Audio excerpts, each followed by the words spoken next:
The servant of God, James of the Rosary, Confessor, First Order. About 1422, a young man entered the Franciscan order in the province which St. Francis himself founded and which bears his name. His name was James, and he became a priest of eminent sanctity and a fervent client of our Blessed Mother. His sermons and conversations abounded with praises of Mary. He took a special delight in reciting in her honor the Rosary of the 7 Joys of Our Lady, generally called the Franciscan Crown. And he used to exhort the faithful to venerate Mary by saying this Rosary which is so pleasing to her. That is why he came to be called Father James of the Rosary. In fact, the origin of this Rosary is ascribed to him, and St. John Capistran extols him for it. He often experienced the power of this beautiful prayer. Once, the convent of Borgo San Sepolcro, which lay in the domains of the city of Florence, was marked for destruction to keep the advancing armies of Naples from using it as a vantage point. James, who lived there, influenced the Florentine commanding officer to wait a little longer before proceeding to destroy it, and then went to pray his rosary that the convent might be spared. It was then revealed to him that the enemy would not appear, but would be forced to retreat. So it happened, and no harm came to the friary. James spent the last years of his life in this convent in perfect peace, until God called him to eternal rest at the age of 70 years.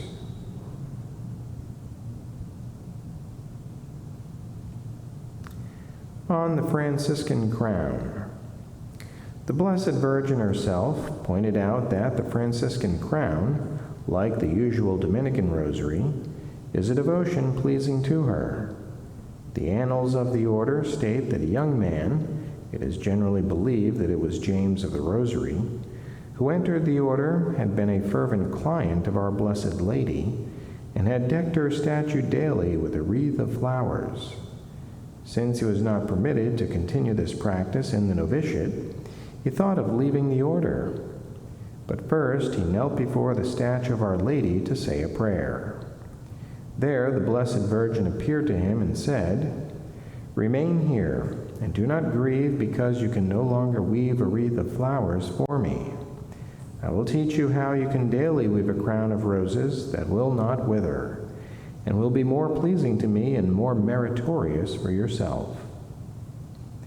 And she taught him the Rosary of the 7 decades. From this incident, we can learn not to be selfishly attached to pious practices, and that prayer is of greater value than perishable decorations.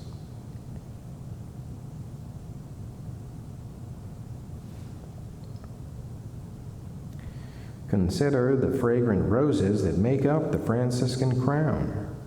This rosary consists of 72 Hail Marys, and originally these were said in honor of the 72 years which Our Lady spent on earth, according to the more probable opinion and tradition. As such, it was certainly in existence during the first half of the 15th century, for St. Bernardine and St. John Capistran both promoted it. It was not till the 17th century, apparently, that the children of St. Francis began to recite the 7 decades of the Crown, also in honor of the 7 Joys of Our Lady. At each decade, it is well to reflect on the sweet joy Our Lady experienced in each of the mysteries. Said in this way, the Rosary will be very pleasing to Mary, and you will learn to love it more and more.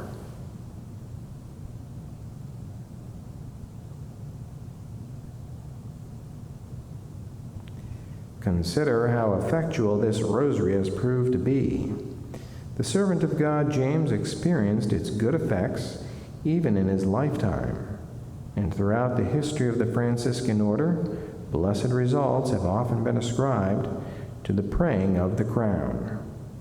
Though the indulgences of this Rosary have been revoked and not renewed, one can gain those granted for 5 decades of the 20-decade Rosary.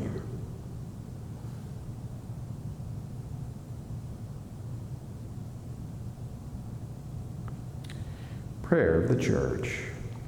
Grant, we beseech thee, O Lord, that we, thy servants, may ever enjoy health of body and soul, and through the glorious intercession of the Blessed Virgin Mary, be saved from present evil, and have a share in the joys of eternity, through Christ our Lord. Amen.